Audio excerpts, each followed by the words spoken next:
If you woke up today feeling heavy, don't call it laziness. Call it a message. Because sometimes, the soul speaks the loudest when the body refuses to rise. Most people never pause long enough to hear what that message is. We're trained to blame ourselves immediately. I'm unmotivated. I'm slipping. Something's wrong with me. But what if nothing is wrong? What if this heaviness is the oldest language your inner world has been trying to speak?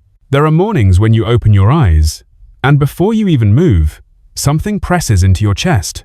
Not fear, not exhaustion. Something deeper, as if your soul is pulling you inward, asking you to stop for a moment.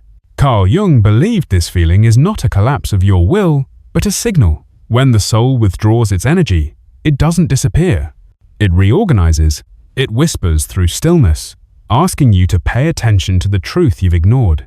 And ironically, this happens most often in the modern world, where movement is worshipped, productivity is rewarded, and slowing down is treated like a personal failure. We live inside a culture that celebrates running even while you're braking, yet condemns silence as if it were sin. But your psyche is not loyal to culture. It is loyal to truth. And truth has its own way of pulling you back when your life begins drifting away from your deeper nature. Think about it. How many times have you forced yourself into the rush of life, even when your inner world felt like winter? Seneca wrote, "A person who is everywhere is nowhere." When your soul senses you've abandoned yourself, it refuses to lend its strength to the performance. So that heaviness you feel, that desire to stay still, it may be the earliest sign that something inside you is shifting the winter before your spring, the quiet cocoon before your wings form. Stoics understood this too. Marcus Aurelius often reminded himself that withdrawal is not weakness but preparation. He wrote in his meditations, "Look within. Within is the fountain of good." Sometimes the reason you cannot rise is because life is pushing you back toward the source you've forgotten. And maybe your soul is tired of the roles you've been playing. Maybe it's tired of running on expectations instead of truth. Maybe stillness is not holding you back, maybe it's holding you together. Let me ask you something. When was the last time you listened to your life instead of trying to outrun it? When was the last moment you allowed silence to tell you what your own voice wouldn't say out loud? Most people never do. They feel the heaviness, panic, and rush harder thinking speed will fix what silence is trying to heal. But you're here, listening, which means a part of you already knows this truth. You are being invited inward. In Stoic philosophy, discomfort is often the doorway to clarity. In Jungian psychology, stillness is the threshold of transformation. In real life, for real people, this heaviness is often the first crack in the old shell that no longer fits who you're becoming.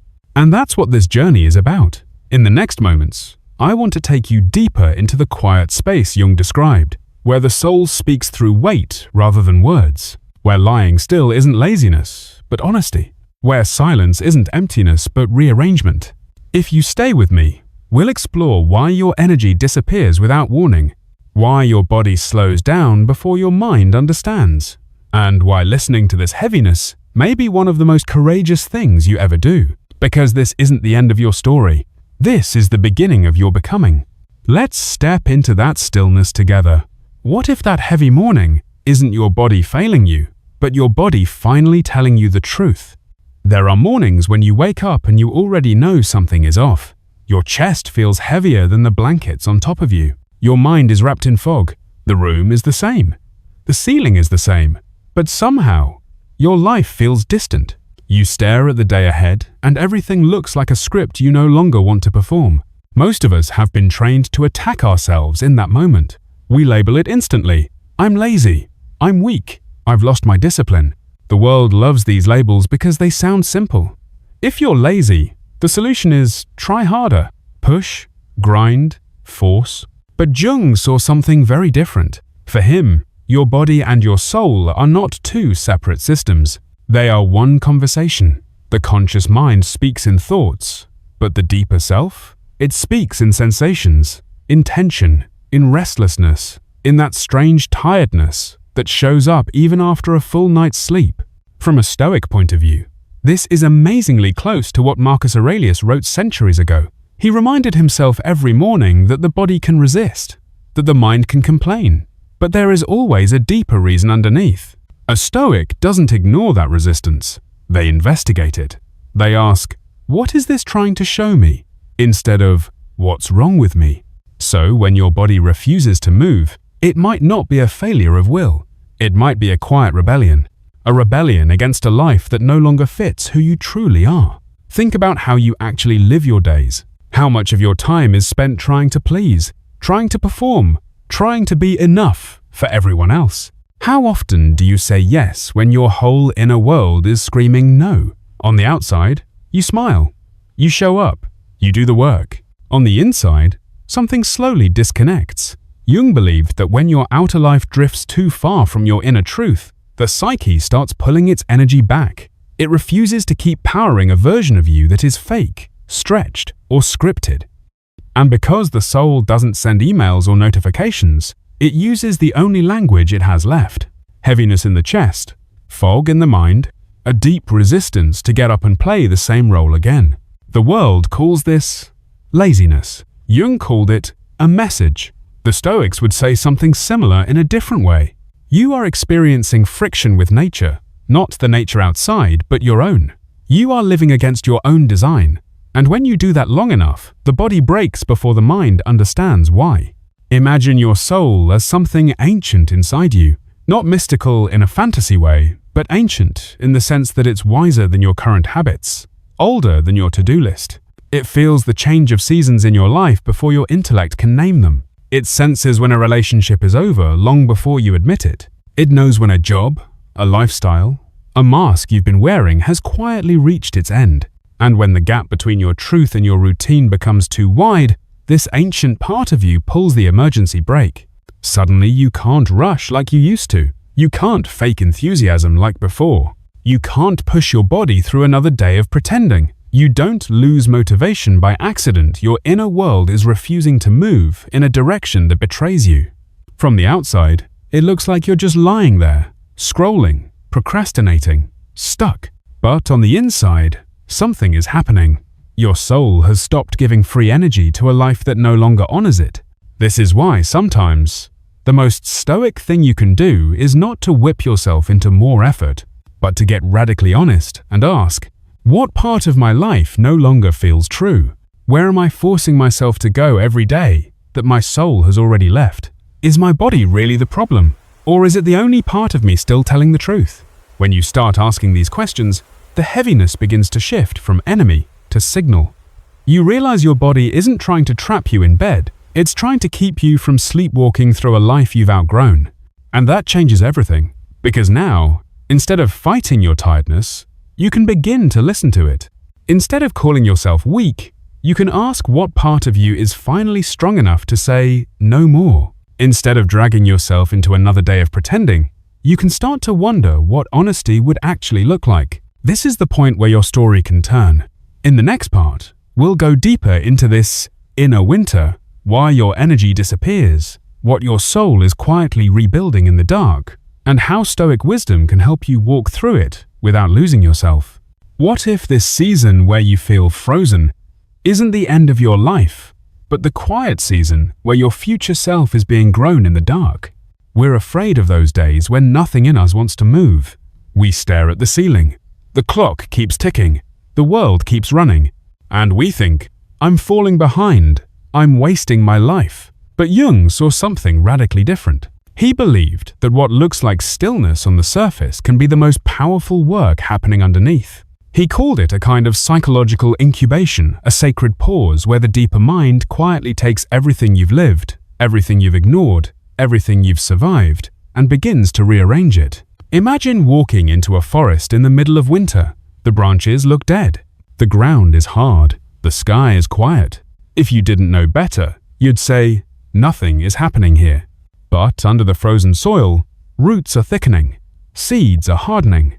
Life is gathering its strength for a season you can't yet see. Your inner world works in the same way. When you reach a point where you just want to lie down all day, when you feel emotionally numb or spiritually exhausted, you might not be breaking down. You might be entering your inner winter, a period where rest is no longer optional, but sacred. Stoic philosophy has a surprisingly similar truth. The Stoics taught that everything in nature moves in cycles, day and night, storm and calm, growth and decline. Marcus Aurelius reminded himself to welcome what comes woven in the pattern of the universe. That pattern is not constant bloom. It includes retreat. It includes silence. It includes seasons where the best thing you can do is not to push harder, but to allow the soil of your life to recover. The problem is, modern culture has no patience for winter. We worship permanent summer, constant productivity, endless output, always on, always available, always upgrading. We praise the person who never stops and quietly shame the one who needs to step back. No wonder, when your psyche enters winter, you think something is wrong with you instead of realizing something wise is happening for you. Jung believed this winter often begins when something in your life has actually ended, even if nothing visible has changed yet. Maybe the relationship is over long before the breakup. Maybe the career is done long before you resign. Maybe the version of you who could tolerate certain patterns simply isn't there anymore. Outwardly, your life looks the same. Inwardly, the chapter has closed. That's when people describe feeling between worlds. Your current life feels too small, too tight, like clothes that don't fit your body anymore. You know something has to shift, but you can't name what it is. You're not who you were, yet you're not who you're going to be. In that in-between, the deeper mind starts rewriting your internal map. From a Stoic angle, this is the moment when you are being called back to alignment with your nature. Epictetus would say, "You cannot control the season, but you can choose how you walk through it." Fighting winter doesn't bring spring faster, it only exhausts you. So your body does something incredibly intelligent. It slows you down. It takes away your ability to sprint back to the familiar. It anchors you so you can't escape into noise and distraction. That fatigue you hate so much, it becomes a doorway. It forces you to stop running long enough for the truth to catch up. Maybe you've noticed this. When you're in this state, the usual tricks don't work. The caffeine hits harder but doesn't heal the emptiness. The motivational speeches feel shallow. The productivity hacks bounce right off. Because this isn't about squeezing more out of a burned field. It's about letting the field rest so anything real can grow again. A Stoic doesn't romanticize suffering, but they do respect reality. And the reality is, your inner life cannot blossom non-stop. It must retreat. It must digest what has happened. It must quietly reorder itself in the dark. So instead of asking, "Why am I like this?" you might begin asking, "What in my life has quietly ended, even if I haven't admitted it yet? Where does my current reality feel too small for who I'm becoming? What if this tiredness is not a verdict, but a transition?" When you see your inner winter this way, the shame begins to melt. You realize you're not weak for needing to lie down. You're being held in place while a new pattern forms inside you. And here is the shift that changes everything. You stop seeing rest as a personal failure and start seeing it as an inner season you're meant to live through with courage and honesty. Because just like the forest, your inner winter is not the end of life. It's the preparation for it. In the next part, we'll explore what your tiredness might actually be building underneath the surface, and how to recognize the first signs that your inner spring is starting to arrive. What if your exhaustion isn't one big blur, but 5 different messages your soul has been trying to send you for years? Most of us treat tiredness like a single thing. We say, "I'm tired," as if it's always the same story. But Jung believed that what we call being exhausted often has very different roots, and each one is asking for something completely different from you. Stoic philosophy would agree. You can't respond wisely to what you haven't truly named.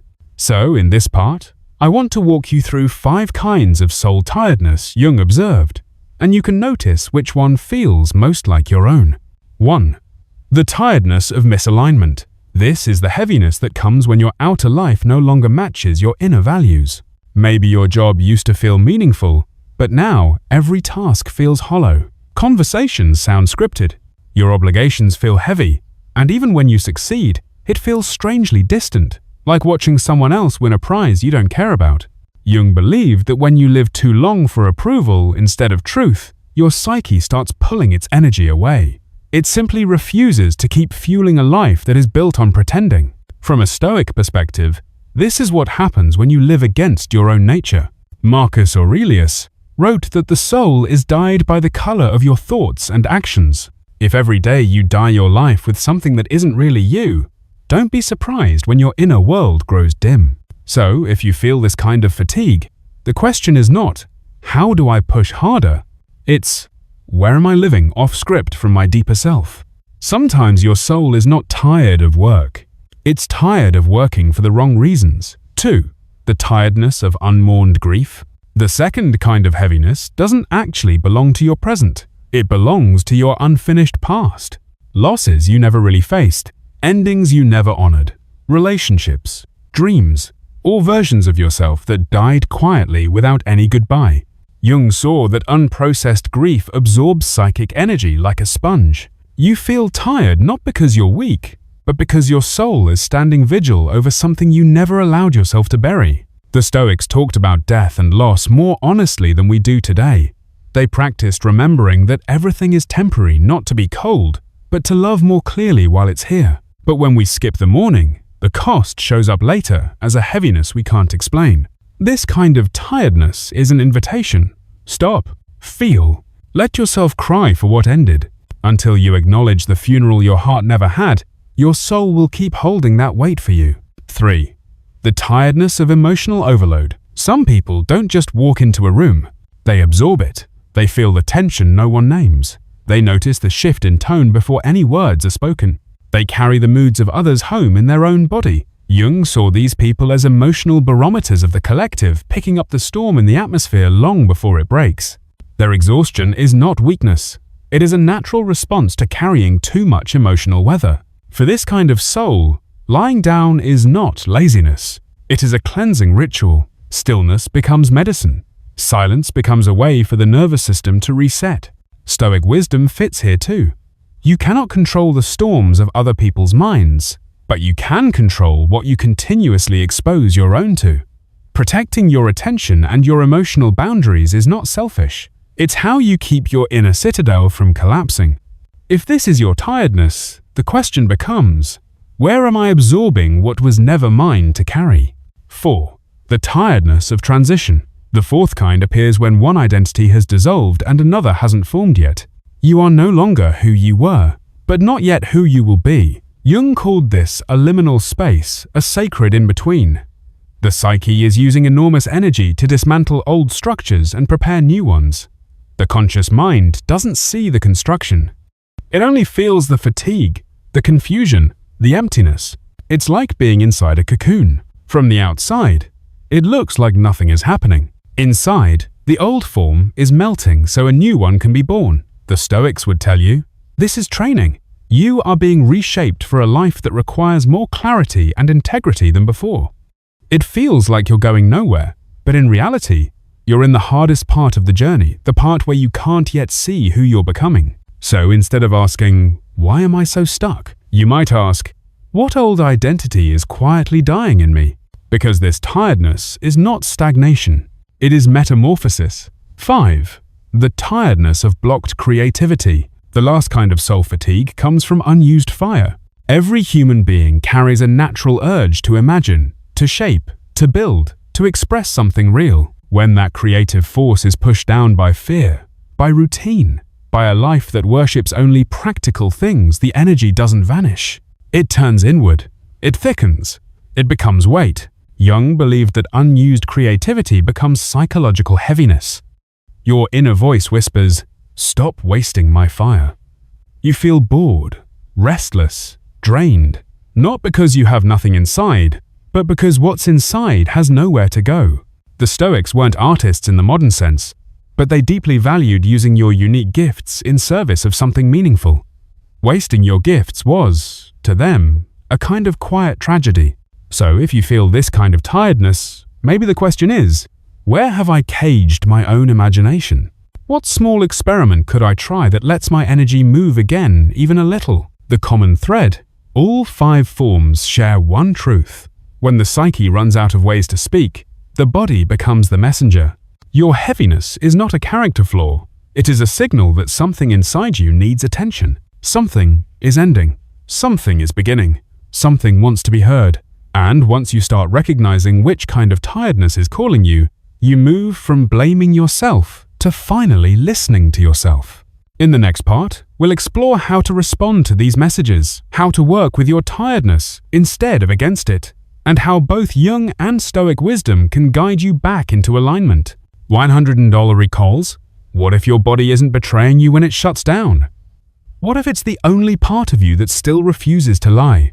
We're taught to panic the moment our energy disappears. You try to get up, and there's nothing there. No spark, no drive, just a strange heaviness that feels like your whole system has pulled the plug. Modern culture tells you this must be a medical glitch or a personal failure, but Jung saw it differently. He believed that this kind of heaviness is often a psychological decision, your inner world quietly pulling its power back from a life that no longer feels honest.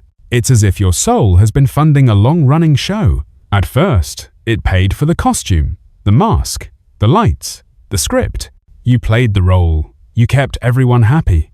But at some point, the truth inside you looked at the numbers and said, "This is too expensive. I'm not investing in this performance anymore." From the outside, it just looks like you lost energy. On the inside, that energy is going home. It's withdrawing from fake obligations, from roles that drain you, from routines that make you abandon yourself, and gathering in a deeper place, getting ready to reshape your direction from within. This is why you can tell yourself 100 times, "Get up, push through, try harder," and your body simply says, "No." Jung would say, this is the unconscious rising to the surface. It speaks through slowness, through inertia, through that primal instinct to stop. Stoic philosophy has something powerful to add here. The Stoics believed that living at war with your own nature is one of the fastest paths to misery. Marcus Aurelius warned himself not to be at odds with the guiding spirit within. When your life is moving against that inner guide, it's only a matter of time before something in you refuses to keep going. So when your will is shouting "go" and your body is whispering "enough," the Stoic question is not, "How do I crush this resistance?" It's, "What truth is this resistance trying to protect?" We live in a culture that worships grind and constant motion. We admire people who never stop, who never need a break, as if exhaustion were a moral flaw. We've forgotten that nothing in nature moves like that. The ocean has tides. The heart has beats of contraction and release. Even the sun disappears every night. But we expect our minds and bodies to be in perpetual summer, always bright, always productive, always moving. No wonder, when your inner world finally hits the brakes, you feel ashamed instead of grateful. Jung believed that when the psyche is pushed too far, it activates a kind of emergency protocol. It slows your movements. It numbs your motivation. It demands silence, not as punishment, but as protection, so the deeper self can quietly reorganize what your conscious life has scattered. This isn't regression, it's repair. And sometimes, the body stops because an emotional truth has finally ripened inside you. A choice you've been avoiding has matured. A relationship you've outgrown is ready to end.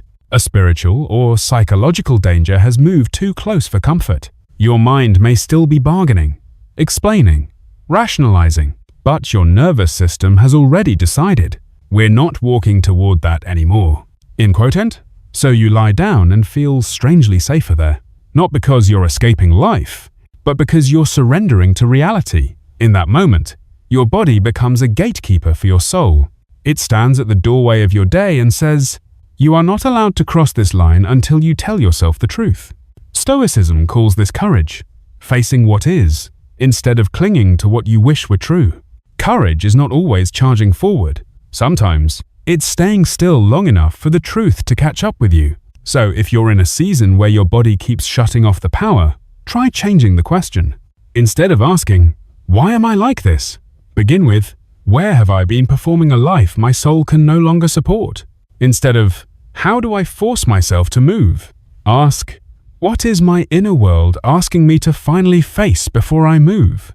When you look at your heaviness this way, the story changes. You are not a broken machine. You are a person whose inner truth has stopped funding self-betrayal.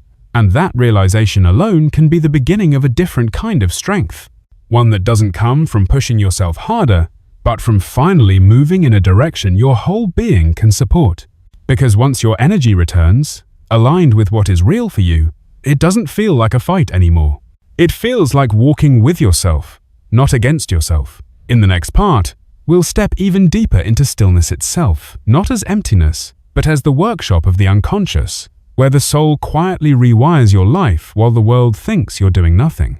In 24, what if the moments you hate the most, the ones where you feel blank and useless, are actually the moments when your soul is working the hardest for you? We live in a world that worships noise. If you're not producing, posting, achieving, upgrading, you're told you're falling behind.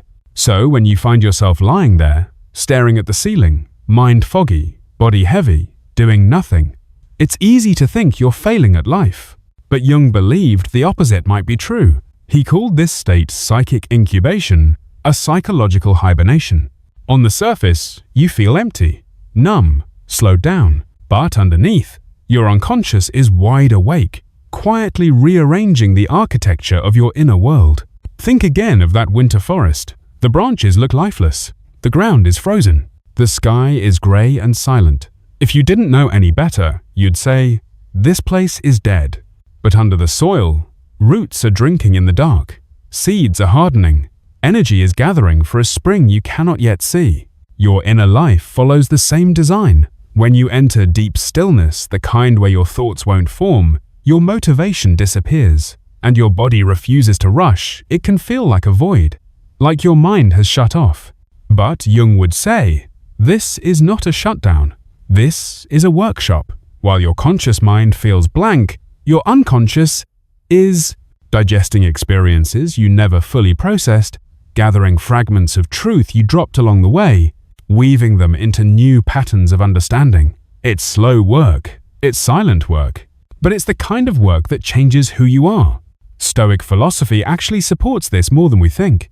The Stoics knew that life moves in cycles: movement and rest, advance and retreat, speech and silence. Marcus Aurelius often wrote his meditations alone, in the quiet, not on public stages.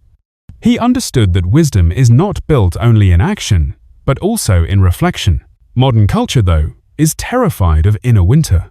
We treat rest as weakness, stillness as failure, and silence as suspicious.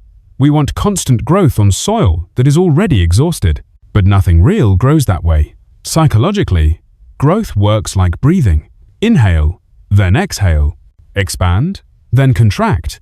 Move outward, then return inward. Stillness is the sacred pause in between, the space where transformation is allowed to happen. In that quiet space, your soul goes to work. It collects the scattered pieces of you that have been pulled in 1,000 directions by stress, deadlines, and other people's demands. It mends what's been torn, the parts of you that were stretched too thin trying to be everything for everyone.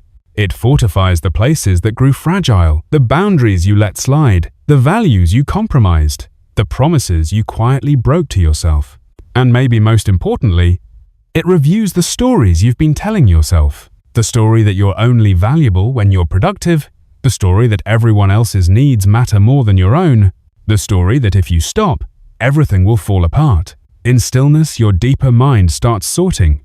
This story was never true. This story needs to be rewritten. This story is the one that actually carries your soul's voice. From the outside, it looks like you're just lying there. From the inside, a new foundation is being laid. That's why Jung insisted, stillness is not wasted time. It is sacred work, the kind of work your ego cannot do, because your ego is too busy performing. Where ego wants to control, the unconscious wants to integrate. Where ego is obsessed with speed, the unconscious is loyal to depth. Where ego wants quick fixes, the unconscious is transforming pain into wisdom, confusion into clarity, illusion into something more honest. So why do we fear silence so much? Because when the noise fades, we start hearing what we've been avoiding. The dream we abandoned because it didn't look practical. The relationship that quietly drains our spirit. The habits that keep us numb but not alive. The small voice that has been saying this isn't it for a very long time. Jung's point wasn't to break you with these realizations. It was to prepare you. Before any real transformation, there is always a descent. Heroes disappear into caves. Prophets walk into deserts. Mystics retreat into solitude. Jung himself withdrew to his stone tower by the lake when his own inner world needed to reorganize. Your body is repeating that same ancient ritual when it asks you to lie still. It is guiding you into your inner cave, the place where the old self quietly dissolves and the new self begins to form. So when you find yourself in that quiet, heavy place, try on a different story. You are not lazy. You are becoming. You are not falling behind. You are falling inward so that when you rise, your life can finally match who you really are. Stillness is not the absence of life. It is the soil where your next life takes root. In the next part, we'll talk about how to actually listen inside that silence, how to begin a real dialogue with your unconscious, so your tiredness becomes guidance instead of just confusion. What if the answers you've been begging for are already speaking inside you, just in a language you never learned to read? When your body slows down and life grows quiet, something unusual happens. On the outside, it looks like nothing. You're just lying there, staring, scrolling, zoning out.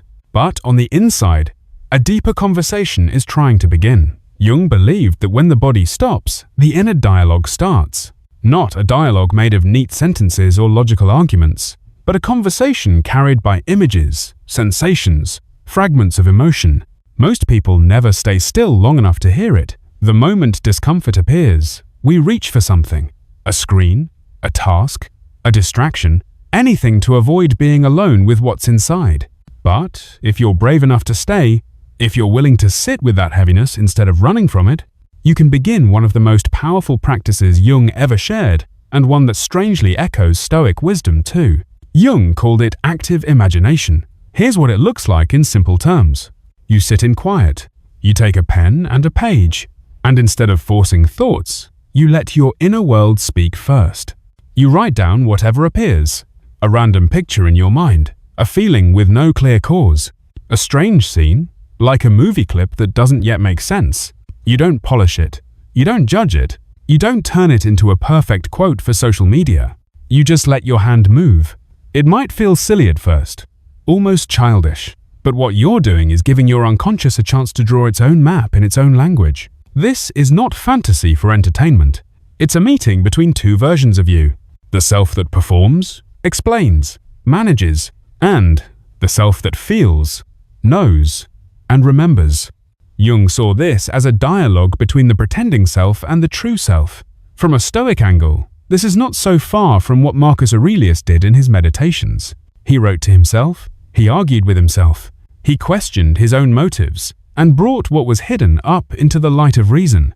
Jung's approach simply adds another dimension. You don't just analyze your mind, you listen to it in symbols first. If you want to try this, Jung suggested entering stillness with 3 sacred questions. What am I protecting myself from? Not in a moral way, but honestly. Are you avoiding grief, conflict, change, the possibility of being alone? What in my life no longer supports my growth? This might be a habit, a job, a relationship, or even a belief about who you're allowed to be. Which version of me is trying to be born? Not the version your ego wants for status, but the one your soul keeps hinting at in quiet moments. You ask these questions gently, almost like you're speaking to a younger part of yourself. And then you wait. The answers might not come as words. They might arrive as a warmth in your chest when you think about a certain path, a wave of sadness when you picture going back to your old life, a memory from years ago suddenly feeling important again, or even a light trembling in your body as a truth finally loosens its grip. At that point, your heaviness is no longer just tired. It has become direction. It's telling you, this chapter is over. This mask is done. This way of living can't carry you anymore. And this is where Stoic and Jungian wisdom meet. The Stoics tell you to know yourself, to examine your life, to question whether you are living according to your nature or just according to habit. Jung gives you a way to actually sit down with that deeper self and listen to what it's been trying to tell you through your body. So the next time you feel that familiar weight, the fog, the lack of drive, the impulse to lie down, try one small shift. Don't just ask, how do I get rid of this? Ask, what is this trying to show me? Take 10 minutes. Turn off the noise. Sit with a blank page. Write the first image that appears. Write the first feeling that surfaces. Write the first memory that knocks on the door. Let it be messy. Let it be strange. Let it be yours. Because underneath the exhaustion, There is often a voice that has been trying to speak for years, a voice that doesn't shout, but waits. And the moment you begin to truly listen, something profound shifts. You are no longer just a person crushed by tiredness. You are a person in conversation with your own soul. That alone can turn heaviness from a prison into a compass. In the next part, we'll explore what happens after this inner conversation begins, how energy slowly returns, and why you can never go back to the old life in quite the same way again. What if the bravest thing you'll do this year is to stop forcing yourself to move? We're taught that strength looks like pushing through, showing up, grinding no matter what.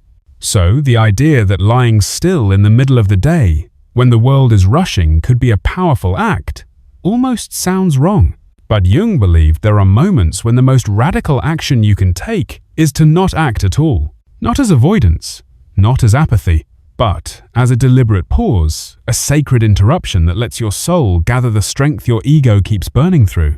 Think of the cocoon. On the outside, it looks like pure inactivity, a small, still shell hanging from a branch, doing nothing. If you judged it by motion, you'd say it's stuck. If you judged it by productivity, you'd call it useless. But inside, something wild is happening. The old form is dissolving. The creature that once crawled is being broken down and rebuilt cell by cell into something that can fly. The ego calls that stagnation. The soul calls that transformation. Jung saw human exhaustion in a similar way. That deep tiredness, the kind that doesn't lift with a weekend off, is often the melting of an identity that can no longer carry you. While you lie there wondering what's wrong with you, your inner world is quietly taking apart what no longer fits and building a new structure in its place. Stoic philosophy adds an important nuance. The Stoics never glorified passivity, but they deeply respected right timing. They understood that there are moments to act and moments to step back, observe, and allow nature to work. Epictetus reminded his students not to pull on a plant to make it grow faster. Growth happens when conditions support it, not when you panic. In the same way, there are seasons when you don't need more effort. You need more honesty. You don't need another push. You need to stop long enough for the change that's already happening inside you to complete its work. When you rest consciously, something crucial takes place beneath the surface. Your unconscious begins to rearrange the fragments of your life, memories, regrets, small victories, painful lessons. It starts to integrate what you've learned instead of letting it sit in separate boxes. Work, love, loss, failure. It gradually cleans out the emotional residue of old conflicts and disappointments, the emotional dust you never had time to sweep. This is not weakness. This is maintenance of the soul. In ancient traditions, major transformations rarely happened in public. They happened in deserts, caves, monasteries, towers by the water. Retreat was not an escape from life, it was an initiation into a deeper one. Jung followed this pattern himself, withdrawing to his stone tower when his psyche needed to reorganize.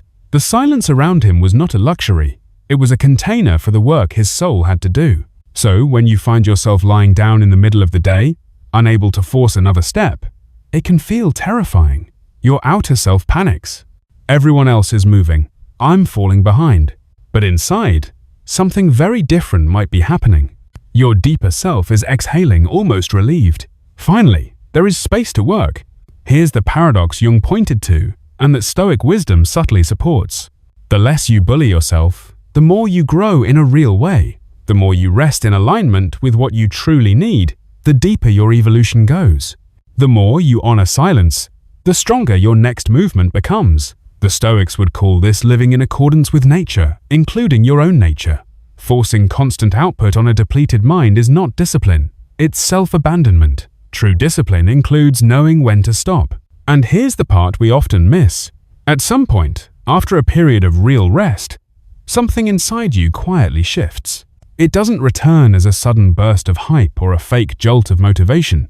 It returns as a softer, steadier energy, a clearer sense of what actually matters, a quiet yes to certain paths, and an equally clear no to others. You wake up one morning and instead of feeling dragged by the day, you feel gently pulled forward, not by pressure, but by alignment. That is the sign that your inner work has reached a turning point. The cocoon has done its job. The winter has served its purpose. You are no longer trying to resurrect the old self. You're learning to move as the new one. So, the next time you feel guilty for needing to stop, ask yourself, what if this pause is not stealing my progress, but deepening it? What if my fear of rest is actually a fear of becoming someone I can't yet imagine? Because often, the moment you finally allow yourself to lie still without self-hatred, without apology, is the moment your true growth begins. You're not lazy for needing that. You're honest. And honesty is where all real strength starts. In the final part, we'll look at what happens after this transformation, how life feels when you begin to rise again, and why you can never see your tiredness the same way once you understand what it was really doing for you. Okay, the real danger is not that you'll stay tired forever. It's that the moment your soul heals, you'll run straight back to the life that exhausted it. There comes a quiet morning after a long, heavy season when something feels different.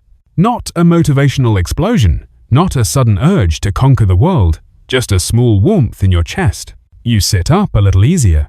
Your mind feels a shade clearer. A tiny thread of curiosity returns about life, about people, about your own future. It's so subtle you could almost miss it. Jung believed that this is the first sign. The inner incubation has done its work. The soul has finished a deep cycle of reorganization. Like spring arriving after a long winter, it doesn't announce itself with fireworks.